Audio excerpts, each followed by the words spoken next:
I'm Tesla. I budget on the internet and I budget in real life and then I show it on the internet. I can't believe it's already time to create my first budget of 2023.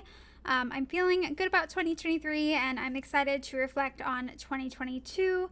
But for now, let's budget out $2,854.59 in my new budget setup. All my categories have been changed. In my 2023 projections and goals video, I thought I would have around $2,814.11 to work with on this first check, but I have a little bit more. Most of it is my salary, and then $521 is a rollover from my bonus check that I got in December of 2022, and then the rest is interest, a little over $100. And so now that I know how much my salary and such is going to show in YNAB, I'm going to update my budget sheet because it is a living document. I changed my aggressive investing category name to wealth building because it sounds more fun and motivating and it keeps my why in mind. So I dedicate $160 every single check to my 401k and my HSA. And then using the rollover money I mentioned, that will go into my Roth IRA. And then I'm dedicating an extra $330 because I try to do $330 per paycheck because I would like to finish at least a little bit early, probably like in September. So for my first paycheck of the year, I am investing $1,171. In Q3 and 4 of 2022, I felt really unsteady, so savings took a back seat, but this year we are back to paying ourselves first. I would like to set aside about $175 each check, so that way I can stay on track with my 2023 goals. Memberships wants $84.55, Christmas needs $45.46, and medical care needs $40.57. So that leaves me $4.32, and that can go into my furniture fund. I need to rename this. As you can see, there are still some goals that are underfunded, and I will make up for it in my next check. So I'll start off with transportation. January is my birthday month, but I actually don't have any plans, like not even so much as a birthday lunch. So I don't know what I'm gonna do this month, but I figure I will do something. So I want to give myself $50 in fuel for flexibility in case there's something way out of the way that I want to do. Fees cover things like car insurance and parking, and my car insurance went up to $155.04. And then whatever fun thing that I plan, I'll probably have to pay $15 in parking, so that totals to $170.04. It's definitely time to get my car serviced because my car said maintenance required soon. It didn't tell me what kind of maintenance, so I don't have any clue what to expect. So I hope it's something like kind of cheap, like an oil change. But I also want to change out my windshield wipers, so let's just say $150 because there is just no such thing as an inexpensive car month. On to home care. I always cover my bills up front. I tend to budget $1,500, and I always pull that from my month ahead fund. So that does leave me negative in savings, but I will make up for it in my next check. So that way the month ahead fund zeroes out, but I still have extra savings in my other categories. If you saw my goals video, you know that I'm interested in making my house a more comfortable space. Not only how I want to buy furniture, but I just want to spruce up my property month by month, like just small things. And I figure January is as good a time as any to tackle my front and back patios because the tasks are manageable, the spaces are small, and they probably are not going to cost very much. Like I need to toss all my dead plants that died during the freeze, sweep up the leaves, replace light bulbs, fix my water hose, pick up after Chip because he likes to make messes out there. So, and if it weren't winter, I would also replace the grass and the flowers, but they would just die because it's going to be cold until spring. I'm also considering getting a pretty outdoor trash can instead of just like an ugly trash can, and that'll be like $60. I could actually give you a whole monologue about the trash can logic, but I will spare you. So let's put $40 in consumables and then maybe $60 for improvement.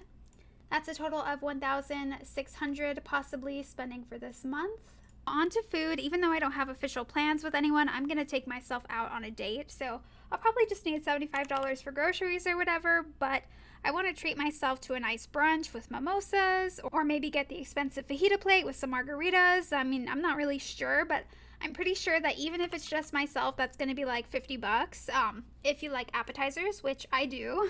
So because it's pricier, that means I can only take myself out on one date. Like I can't treat myself every single week. I'm going to give myself $50 for that dinner.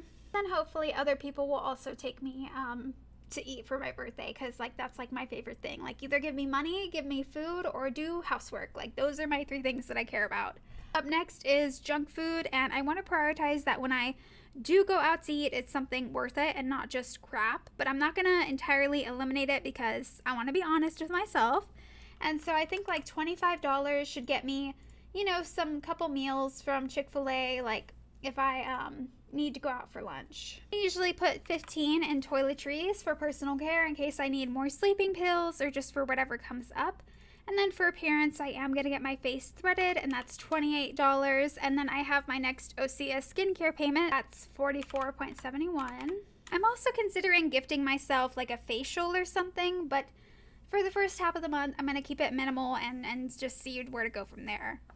For health, I did buy some medicine today, so that's why there's a negative 12.22. And then this is the month where I'm going to start searching for a psychiatrist or therapist, but I'm waiting on my HR to give me my insurance card so I can make an account on my new healthcare portal, and then from there, hopefully I can find someone to make consistent appointments with by the end of January. My guess is the best case scenario is going to be $100 an hour.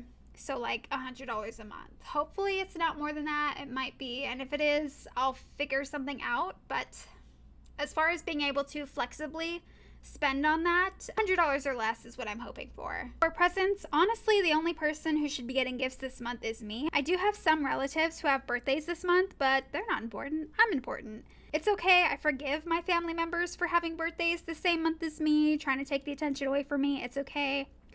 But I am going to give myself $50 to buy myself a present in case I want something off my wish list. It'll probably be something less than that, like maybe simple, like a book, but we'll see. By the way, I was considering doing a video showing my full wish list, like stuff I want around the house, the technology I want, personal items I want, like anything that's on my mind, just so that way I could see at the end of the year, like if I want all those same things a year from now, or if I did get something off my wish list, like was it worth it? So let me know if you'd be curious about that.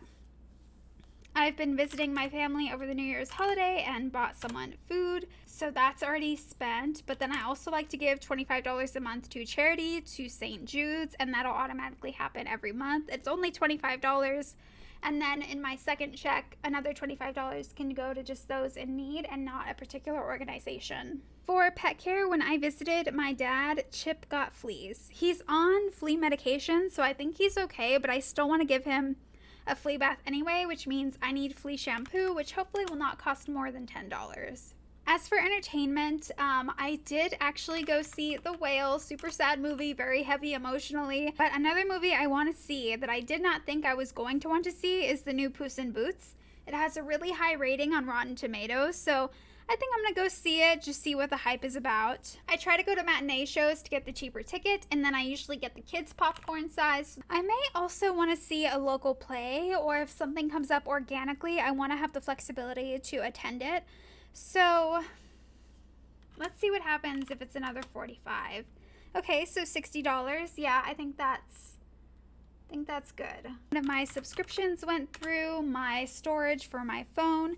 Although I found out that phone storage and iCloud storage are two different things. So like I pay for iCloud storage, but I keep having to delete stuff off my actual phone. So then it's like, what's the point of paying for storage then? So I don't know. I'm going to have to look into that and reevaluate that because I only have 64 gigabytes or whatever it is on my phone, and apparently like paying for storage does nothing to help that. By now I would also normally have my Pandora monthly subscription, but I was thinking about changing it from a monthly subscription to a yearly subscription, and January 2nd is when my monthly subscription ends, so I can decide if I want to just do it yearly. If I do want to buy it annually, that is $55, so I'm gonna add $55 just in case. I have a good amount of padding in all my other categories, so I shouldn't need that much in miscellaneous, but as a standard I tend to put around like $30 to $50, and then it wants me to assign $86.19 towards my credit card. No problem.